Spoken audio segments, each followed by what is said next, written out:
โดยอันคือเฮาอยากถามแหน่อันเจ้าคิดว่าแม่เรานี่ตายแล้วบ่หรือยังก็ยังบ่จักเด้อมันไปแบบบ่เห็นหน้าเลยบ่มีข่าวเลย เราออกจากเฮือนนี่นะเราบ่ได้มาเลยนะบ่มีไฟข่าวบ่มีไฟเห็นแล้วก็บ่ฮู้จัก20ปีแล้วไปบ่เช้าแล้วแต่มอนี่ยังอายุ7 ปี7 ปีบ่ฮอด20ดอก10ป้าย10ป้ายเนาะ10ป้ายเพราะว่าอันนี้14ปีเด้14 ปีก็ประมาณนั้นแหละ11นี่แหละทุกคนเนาะเพิ่นไปบ่ฮู้ว่าต้นป้ายสาเหตุไปไสเลยเนาะบ่ฮู้โอ้นี่คือทางชาวบ้านทุกคนเนาะก็ว่าแม่ของน้องอาเบยก็คืออันผู้ที่นี่จากพอไปเนาะแต่น้องอาเบยน่าจะซ้ำนี่พุ่นแล้วเนาะสิซ้ำนี่แหละซ้ำลูกซ้ำนี่นะเจ้าก็เห็นบ่แม่เพิ่นก็เห็นคันว่าเพิ่นกลับมาหาลูกเพิ่นนี่บ่เจ้าจื้อบ่กะวะ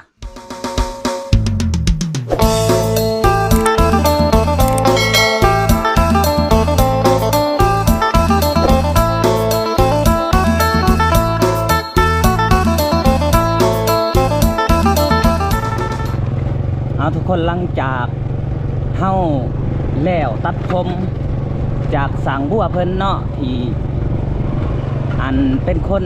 ที่มีจิตใจกตัญญูเนาะทุกคนตัดผมให้น้องอาเบยฟรีเนาะหลังจากนี้เฮาก็สิได้คนเครื่องคนคองเมื่อเฮือนน้องอาเบยเนาะทุกคนที่บ่อนกระท่อมน้อยๆเนาะทุกคนที่นอนอยู่ในต้นไม้หรือว่านี่คือจ้านเนาะเพราะว่าตอนนี้ก็เวลา 4 โมงแล้วเฮาเฮ็ดกระท่อมกระยันมันบ่ทวงบ่ทันเนาะทุกคนเนาะอย่างไรก็ฝากติดตามต่อไปเรื่อยๆนะทุกคนเนาะตอนนี้เรากำลังเดินทางโอ้ยหลุดเข้าไปแล้วเนาะเป็นได้บ่พรโอ้นี่ห้อยรถใหญ่เขาโอ้โดย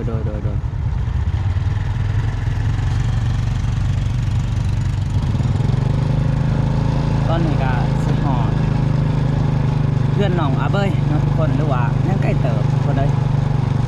ประมาณว่ายังลักป้ายคน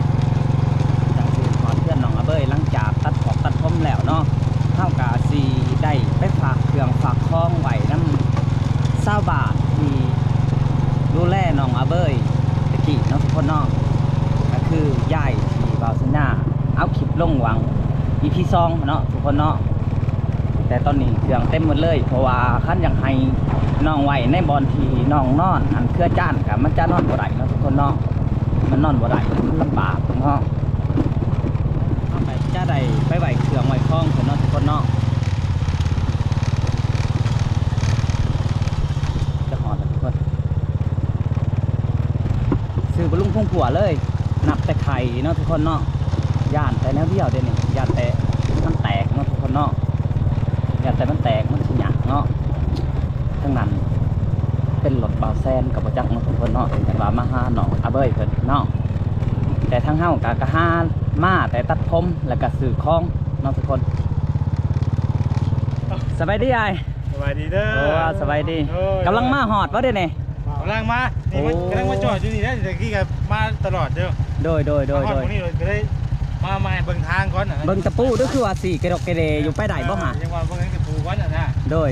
ก็เข้าลงเนาะปกติมันจะซื้อเครื่องบ่แม่นเครื่องคล้องเต็มมาเลยนี่แล้วก็พาน้องเพิ่นไปตัดผมแหน่เสริมรอยเรียบร้อยแล้วเนาะโดยแป้งหลังไม้แล้วว่าง่ายแป้งหลังไม้โดยเนาะไปทุกคนตอนนี้เฮาก็สิได้เดินทางต่อเนาะ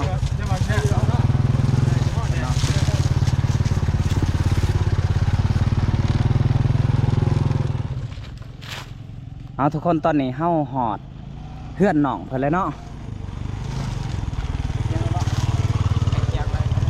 เฮาหอดเพื่อนน้องเพิ่นแล้วทุกคนนี่เนาะ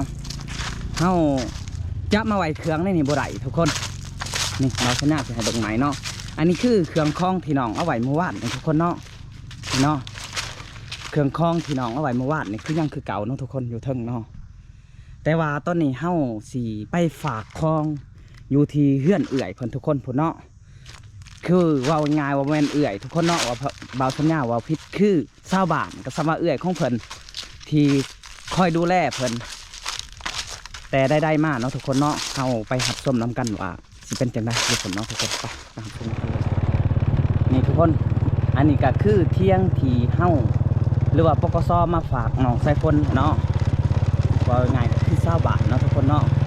เฮาก็จะมาไว้ท้องนี่ทุกคนโอ้หอดละทุกคนป๊อดเถอะบอลนี่ก็ถือว่าสะดวกสบายไปหน่อยหนึ่งทุกคนเนาะแต่ก่อนอื่นเฮาก็สิไปทำเอื้อยเพิ่นเนาะทุกคนแล้วก็สิพักคลองไว้เนาะไผทุกคนอันนั้นเนาะเบิ่งบ่สัญญาสิเบิ่งครับครูบ้าบ่ทุกคนเนาะครูบ้ามาแต่ไสอ้าวสายพ้นบ่นี่ฮะครูบา โอ้ทุกคนเลย สบายดีโอ้สายพ้น สบายดีบาสนา โอ้โดยเนาะเพิ่นมาอันในสุดมาแต่สายพ้นอันนั้นคือว่าดีคักแท้บ่สายพ้นโอ้รอเลยทุกคนตอนนี้เนาะสายพ้นรอเลยเนาะเพิ่นจะมาอันไว้ถือหรือว่าผ้าเบาแซนมาเนาะทุกคนแต่เฮากะสีผักคล้องไว้ในนี้น้ำเอื่อยเพิ่นเอาสบายดีไอ สบายดี โอ้สบายดีเอื่อยโอ้เอาสบายดีสบายดี มาถึงก็ได้แหละนี่ฮะ หาก็มาหอดคือว่าสิไปจอบเบิ่งมันซำได้ไปซำได้เลยบ่เห็นก็ว่าบ่เห็นเบิดยืนเบิ่งแล้วรถเห็นมาแล้วก็เลยจัง โอ้อยากไปจอบเบิ่งบ่คอยนั่นนะ โอ้ยานบางเทื่อก็สิพากอันน้องเบยนี่ยานบ่มีเตียงนอนเลยสิเฮาสิแนะนำสิพอนำเขานี้พอได้มุงพอได้นอนโอ้โดยว่าง่ายว่าข้อถีเนาะโดยสบายดีบ่คอนแมนทุกคนพ่อได้อยู่ก่อนเล็กๆน้อยๆฮะนะนั่นแหละพ่อได้ที่อยู่ว่าง่ายๆแมนคนได้พักได้พรนะเพราะว่าเฮาก็อยากข้ออันน้ำเอื่อยเพิ่นว่าอยากข้ออยู่ในห่มม่วงนี่ได้บ่เอื่อยแกก็อยากให้พุ่นนี่และคอเนาะดิ้นพุ่นนั่นบ่ดินมะม่วงนี่ดินบ้าวนี่นะพอพักผ่อนพอได้พักผ่อนเพราะว่าต้องใจบนเนี่ยแม่นเพราะว่าจังห่มแน่เนาะแม่นเพราะว่าช่วงนี้ก็เพิ่นแลน่ะสบายแล้วเพิ่นสิเฮ็ดอยู่พุ่นอีกนะโดยอันนี้เพิ่นขอให้พักผ่อนอยากให้อยู่ก่อนหั่นนะเพราะว่าขั้นอยู่ในเที่ยงเอื่อยก็สิรบกวนหลายสิ่งหลายอย่างนะเพราะว่าให้อยู่ในตุบไปก่อนแต่ว่าจังได้ก็ให้เอื้อยทั้งสองนี่แหละอันคอยดูแลเพิ่นแน่นะได้บ่เป็นเพิ่นก็บ่มีไปสั่งเฮ็ดนั่นได้เนาะซุ่มเฮาบ่ได้มานะว่าง่ายๆโอ้ทุกคนเลยจักสิว่าจังได๋เนาะอันนี้ก็คือเครื่องคองเนาะบ่พรเอาลงมาบ่พรมีครบสุดในนี่เนาะเป็นพวกเครื่องครัวมีหยังแหน่บ่พรมีหม้อแหกถ้วยบ่วงมีดผ้าพวกโค้งสุราซิลพวกผ้าห่มหมอนครบมั้ยเนาะครบเบิดในครัวเฮือนเขาเอิ้นโดยว่าง่ายๆว่าซ้ำสร้างครอบครัวใหม่เนาะแม่นอันใส่งบประมาณซื้อนี่ประมาณว่าเท่าใดโอ้ก็คือทั้งบ่พรนี่เบิดไปล้านกว่าล้าน2ทั้งบลาก็2ล้านกว่าประมาณ3ล้านกว่ารวมหมด3ล้าน5ประมาณนี้เนาะประมาณนั้น3ล้าน5 3ล้าน6ทุกคนก็คือของทั้งหมดนี่ประมาณนั้นแหละทุกคนเพราะว่าคู่มือนี่มันว่าง่ายๆเนาะบ่พรเงิน3ล้าน4ล้านในได้ของจะบ่หลายเนาะแม่นขั้นตะกี้นี่ป้าตะกี้นี่ใช่ได้หลายเต็มเฮือนอย่างว่าเท่าตัวนี้โดยคิดเอาอีหยังกระแพงเสมอนี่เนาะแม่นทุกคนขนาดผ้าซื้อๆก็สิขาวด้วงละแสนป้ายเลยเนาะ780เนาะแม่นทุกคนอันนี้ขนาดว่าผ้าเวียดได้นี่แม่นคันว่าผ้าเขาเจ้าตีเองแสนหาได้บ่พรแพงเนาะแพงกะเอาลงมาเรียบร้อยเนาะพี่น้องคนซองมือเนาะบ่าวสัญญาแมนคนจะเคลื่อนลงโจยคนไปมาพุ่นไปพี่ผมเมื่อคืนนี่ก็ไปพากในเคลื่อนเหินเด้โดยเพราะว่าสิเขามาพี่แล้วแต่ FC เฮียงห้องไปเนาะว่าอยากให้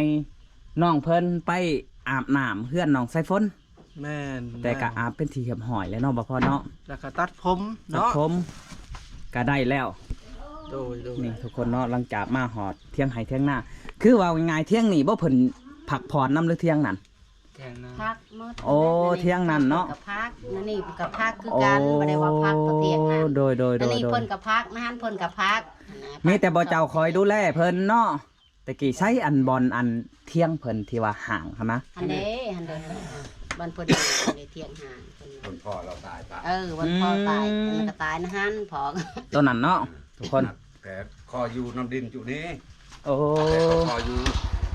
คือว่าง่ายๆว่าดินที่เพิ่นอยู่หันคือดิน น้องชายนี่ อ๋อ เลยไปขออยู่แต่ตั้งพ่อเขาหัน โดย กับแม่เขาหันแต่หลังจากแม่เขาโตนปะมอนี่ยังน้อยก็เที่ยงตัวนี้แล้วโตนไปแล้วแต่มอนี่ยังน้อย โดย ประมาณแม่ไปประมาณ20 ปีแหละอยู่พ่ออยู่น้ำลูกนี่ก็ประมาณตาย5 กับ 2 3 ปีเนาะพ่อเขาหัน แต่ก็มาให้ ไปกายนี่ ปีแล้วนี่ได้เราเสีย โอ้ ปีแล้วนี่เราเสีย โดยอันคือเฮาอยากถามแหน่อันเจ้าคิดว่าแม่เรานี่ตายแล้วบ่หรือยัง ก็ยังบ่จักเด้อมันไปแบบบ่เห็นหน้าเลย โอ้ บ่มี ตั้ง ข่า แต่ ว เรา เลย ออกจากเฮือนนี่นะ แล้ว เราบ่ได้มา บ่ได้ยิน เลย ข่าว นะบ่มีไฟข่าวบ่มีไฟเห็น แล้วก็ มัน บ่ เป็น ฮู้จัก 20 ปีแล้วไปบ่ เช้าแล้ว เช้าแล้ว แต่มอนี่ยังอายุ7 ปี 7 ปีบ่ฮอด20ดอก10ป้าย 10 ป้ายเนาะ 10ป้ายเพราะว่าอันนี้14 ปีเด้ 14 ปีก็ประมาณ ก็ ประมาณนั้นแหล้ว 11นี่แหละทุกคนเนาะเพิ่นไปบ่ฮู้ว่าต้นป้ายสาเหตุไปใส่เลยเนาะ บ่ฮู้ โอ้นี่คือทางชาวบ้านทุกคนเนาะก็ว่าแม่ของน้องอาเบยก็คืออันผู้ที่หนี่จากพอไปเนาะแต่น้องอาเบยน่าจะสำเน่พุ่นแล้วเนาะ สิซ้ำนี่แหละซ้ำลูกข่อย สำนีนะ เจ้าก็เห็นบ่แม่เพิ่น ใช่ ก็เห็น คันว่าเพิ่นกลับมาหาลูกเพิ่นนี่บ่เจ้าจือบ่กะวะ ขับมาหากระจู้เนาะยามันตายเนาะ จักแล้วมันก็จื้อเนาะ บ่เพียงว่าคันว่าเพิ่นยังอยู่หั่นนะทุกคน เพิ่นกลับมานี่จื้อบ่ จื้อเนาะ จื้อ อ๋อ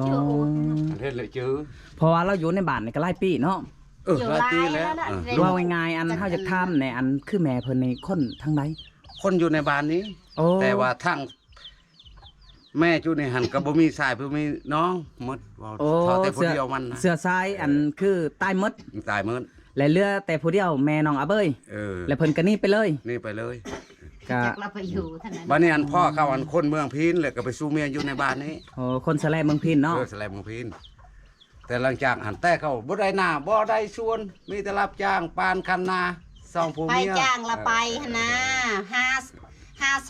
าคำกินเช้าคือแบบนั้นหั่นนะมีแล้วก็พอมีไผจ้างแล้วนิดนึงเนาะเราก็ไป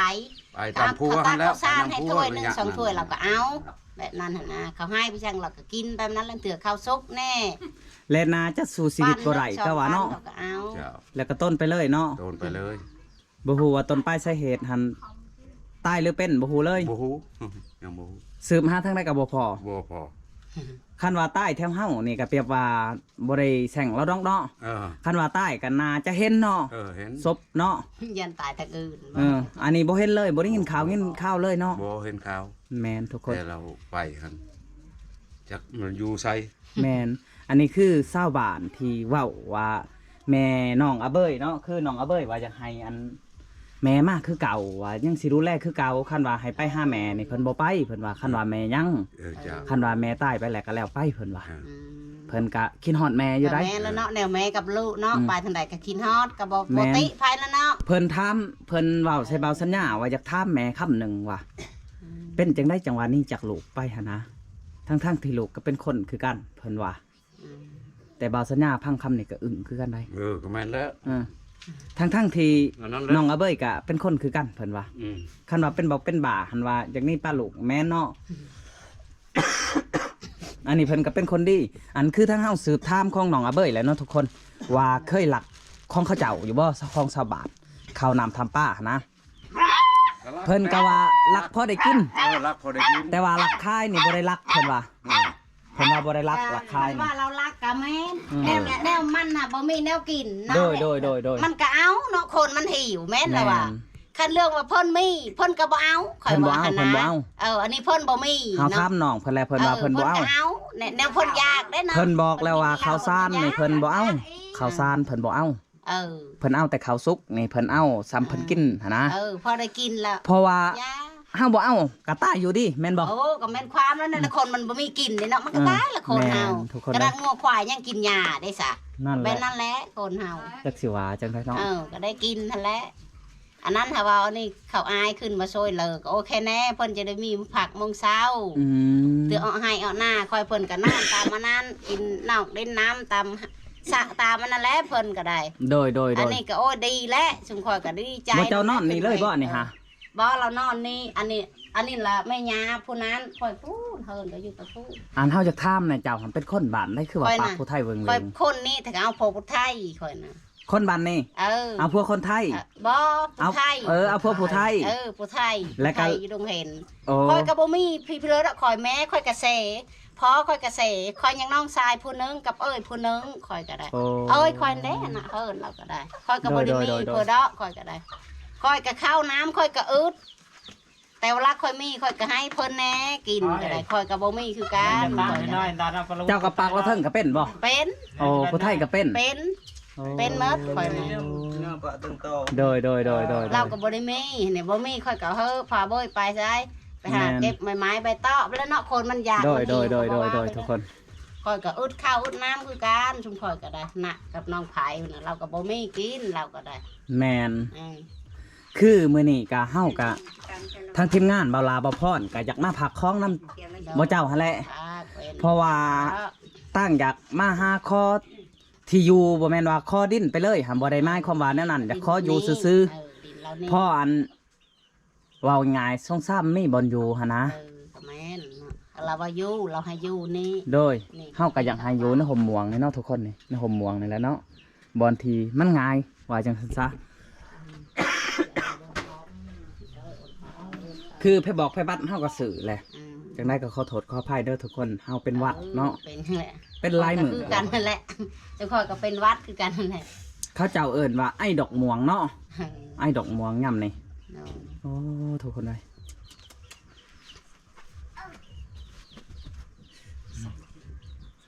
เงินมีสัพยา แต่ว่าสายพ้นนี่เฮาจนลืมทุกคนเลยเฮาคิดว่ายังคู่จากบ้านได้เนาะบัดสุดท้ายเพราะว่าโอ้ยว่าตายแนวนี้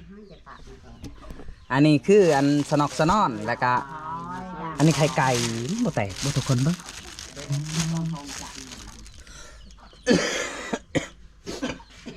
สายพ้นเจ้าก็ไอ้คือกันบ่บ่าวสัญญานี่ไอ้ลายเอาอันน้องมาพี่ดูอยากถามแหน่ความในใจเนาะอยากถามความในใจของน้องอาเบย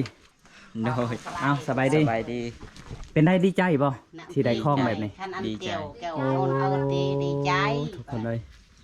บ้านนี้เป็นคนหูผู้ดีเด้อ โดย โดย อันคือตะกี้ที่ผ่านมาเขาเจ้าว่าลักเขาลักคล้องไปกินหากะแม่นเนาะ โดย ทั้งน้องเพิ่นหับประกันทุกคนแต่ว่าบ่ได้ลักไปขายเนาะ โดย โอ้ว้าวง่ายๆว่าเฮาหิวเนาะ โดย เฮาหิวเฮ็ดหยังก็บ่ได้เนาะ โดย ก็เลยว่า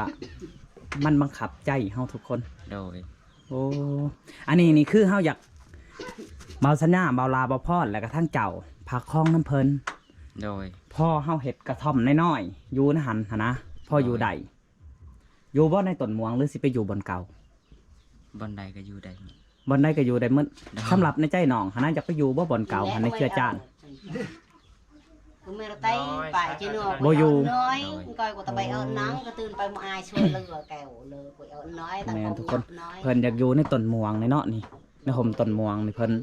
อันนั้นหันเพราะว่าตะกี้น้องก็จะเป็นอยู่มันบ่มีห่มเนาะ โดย อยากข้อส่วน